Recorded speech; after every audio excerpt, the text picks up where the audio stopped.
Assalamualaikum warahmatullahi wabarakatuh. Selamat pagi. Salam sejahtera untuk kita semua. Semoga kalian semua selalu dalam keadaan sehat walafiat dan tidak lupa selalu mematuhi protokol kesehatan. Bertemu lagi dengan Bu Nindya di mata pelajaran sosiologi. Walaupun kita masih harus belajar secara daring, Bu Nindya harapkan kalian selalu semangat dalam menerima pembelajaran.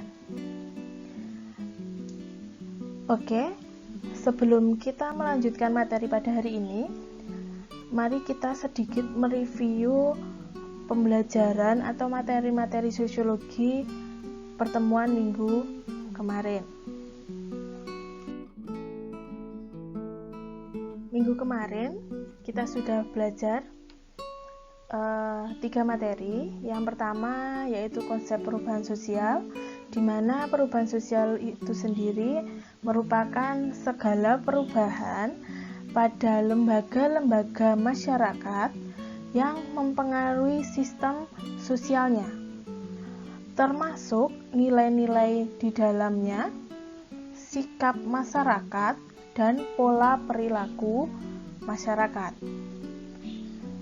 Terus yang kedua yaitu faktor penyebabnya.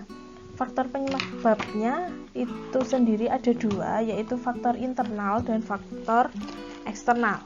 Di mana faktor internalnya itu ada 4. Yang pertama, perubahan jumlah penduduk atau demografi. Yang kedua, terjadinya pemberontakan atau revolusi. Yang ketiga, penemuan baru. Dan yang keempat yaitu konflik atau pertentangan dalam masyarakat. Sedangkan faktor eksternalnya yaitu pengaruh kebudayaan dari masyarakat lain. Yang kedua, terjadinya peperangan. Dan yang ketiga, perubahan lingkungan fisik. Lalu materi yang ketiga untuk minggu kemarin yaitu faktor pendorong perubahan sosial, di mana faktor pendorong perubahan sosial ini ada beberapa. Yang pertama yaitu penduduk yang heterogen atau penduduk yang bermacam-macam. Yang kedua, orientasi pada masa depan, berpikir untuk kehidupan di masa depan mereka. Yang ketiga yaitu majunya sistem pendidikan. Yang keempat, kontak dengan kebudayaan lain atau interaksi dengan kebudayaan lain. Yang kelima, sikap mudah menerima hal-hal baru, jadi mereka sudah mau menerima segala bentuk perubahan atau hal-hal yang baru. Yang selanjutnya, toleransi terhadap perilaku menyimpang. Yang selanjutnya, keinginan manusia memperbaiki kehidupannya biar mereka mampu meningkatkan kesejahteraan mereka. Selanjutnya, sistem stratifikasi sosial terbuka, jadi membebaskan masyarakatnya untuk berpindah kelas. Terus yang terakhir yaitu sikap menghargai karya orang lain dan keinginan untuk maju. Kita lanjutkan materi berikutnya yaitu faktor penghambat perubahan sosial, di mana faktor penghambat perubahan sosial ini ada beberapa. Yang pertama yaitu pendidikannya rendah, di mana masyarakatnya berpendidikan rendah ini biasanya tidak dapat menerima hal-hal yang baru. Pola pikir mereka dan cara pandang mereka itu masih bersifat sederhana. Mereka umumnya itu sangat enggan mengikuti gerak perubahan yang ada. Artinya mereka masih statis atau tidak mau bergerak dan tidak mau mengalami perubahan yang berarti. Terus yang kedua, kurangnya interaksi dengan masyarakat lain, di mana masyarakat yang kurang berinteraksi dengan masyarakat lain itu biasanya akan mengalami perubahan yang sangat lambat.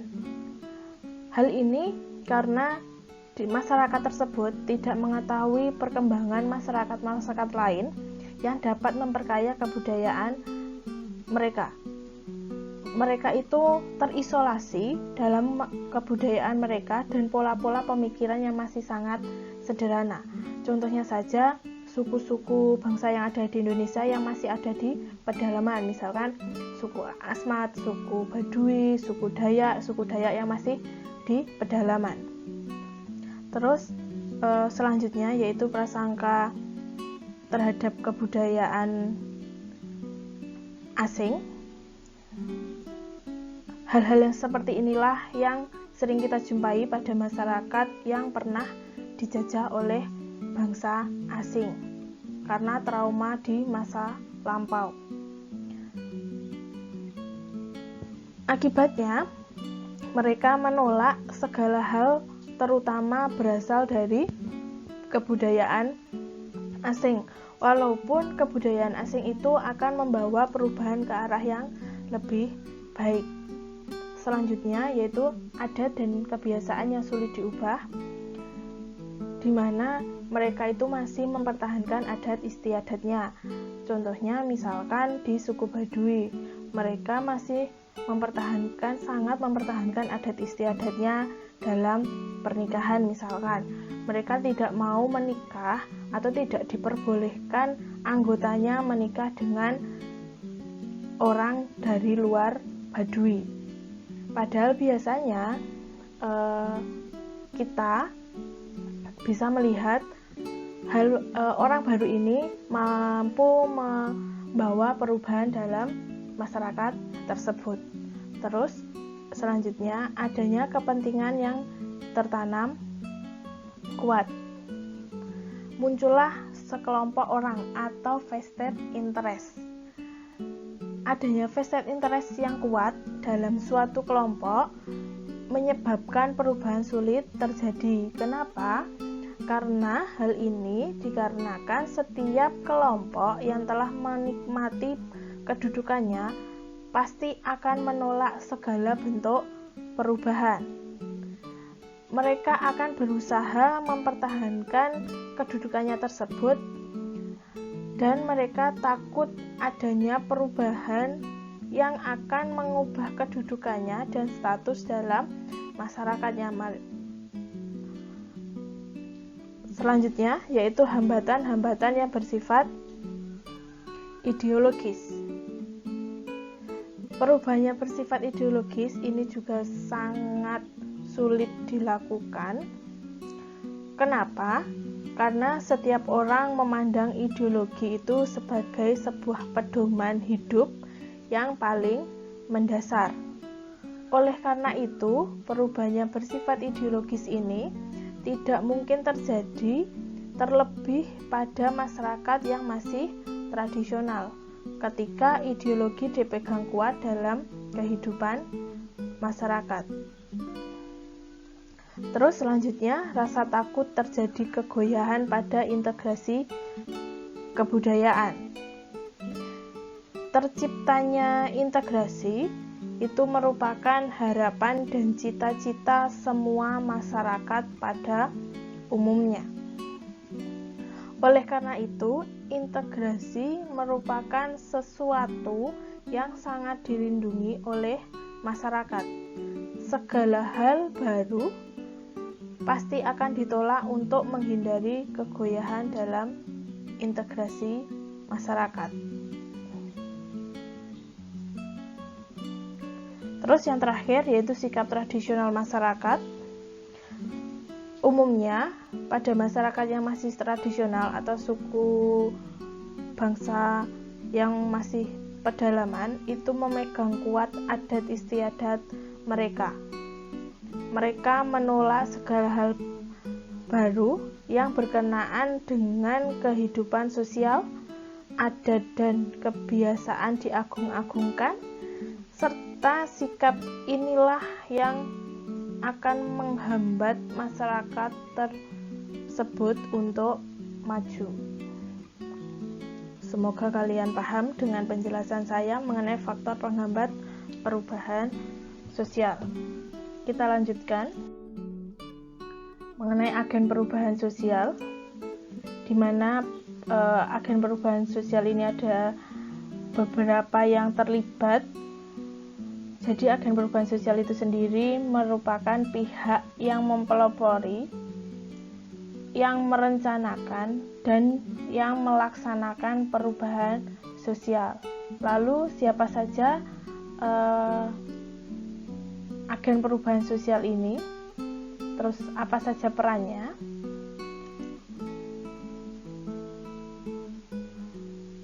Ada 4 agen perubahan sosial. Yang pertama sebagai katalisator, di mana katalisator ini berperan menggerakkan masyarakat itu agar ikut berpartisipasi dalam perubahan yang sudah direncanakan. Terus yang kedua yaitu pemberi solusi. Jadi pemberi solusi ini yaitu berperan sebagai pemecahan masalah sosial. Agen perubahan sosial berperan dalam perencanaan dan upaya pemecahan masalah-masalah sosial yang ada di masyarakat. Terus yang ketiga yaitu pembantu proses perubahan, yang artinya itu membantu proses pemecahan masalah dan penyebaran inovasi, memberi petunjuk mengenai kebutuhan masyarakat, tujuan perubahan, masalah yang dihadapi masyarakat, serta tahapan pemecahan masalah-masalah yang ada di masyarakat. Terus yang terakhir yaitu linker. Linker ini artinya penghubung. Jadi agen perubahan sosial itu menjalin hubungan dengan pihak-pihak yang membantu menyelesaikan masalah sosial dan melakukan perubahan sosial. Kita lanjutkan, yaitu teori perubahan sosial. Di buku kalian, di buku PR itu ada beberapa teori, yaitu yang pertama teori evolusi, teori konflik, teori siklus, dan teori fungsional.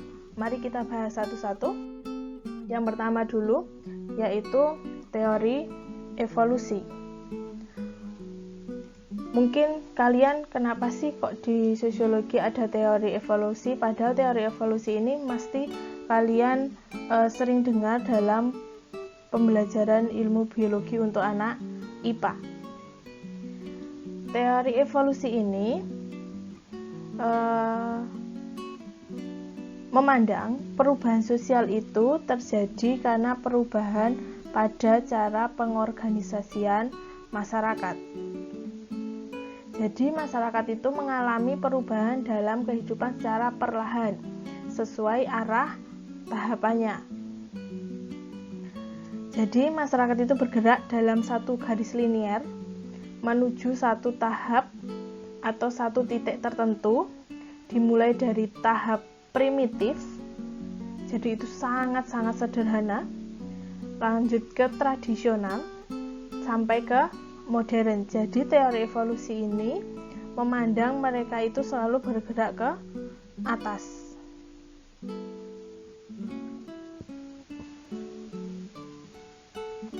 Perubahan sosial dalam teori evolusi ini jarang menimbulkan konflik.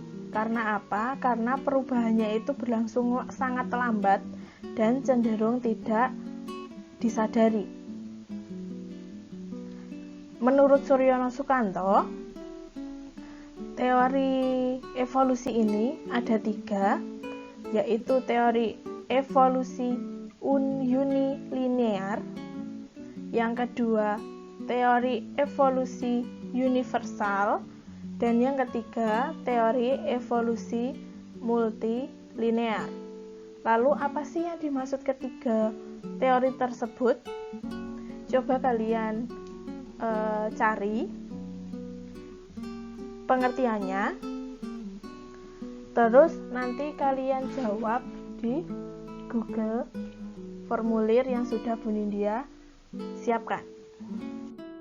Selanjutnya yaitu teori siklus, di mana teori siklus itu menyatakan bahwa perubahan sosial ini bagaikan roda yang sedang berputar, yang artinya perubahan zaman merupakan sesuatu yang tidak dapat dihindari oleh manusia dan tidak dapat dikendalikan oleh siapapun.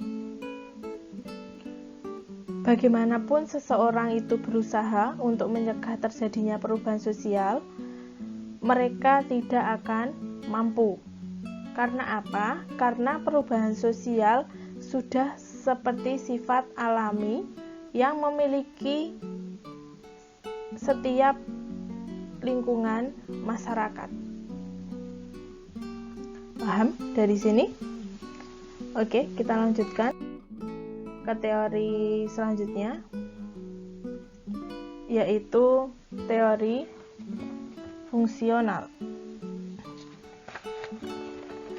di mana teori ini menekankan perubahan pada fungsi-fungsi lembaga masyarakat. Sebuah lembaga sosial itu tidak akan bertahan kecuali lembaga tersebut berguna bagi kehidupan masyarakat. Perubahan sosial itu dapat mengacaukan keseimbangan apabila struktur sosial itu tidak berfungsi untuk memfasilitasi kebutuhan masyarakat. Selanjutnya, teori konflik. Teori konflik ini dikemukakan oleh Karl Marx.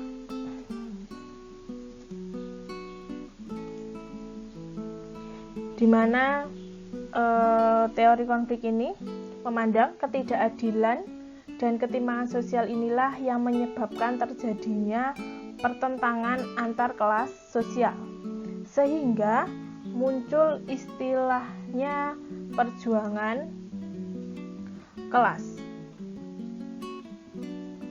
Pertentangan kelas sendiri atau konflik sosial itu mampu mendorong masyarakat melakukan upaya-upaya menyelesaikan pertentangan untuk perubahan ke arah yang lebih maju. Lalu, menurut teori ini, konflik itu dibutuhkan untuk melakukan perubahan sosial.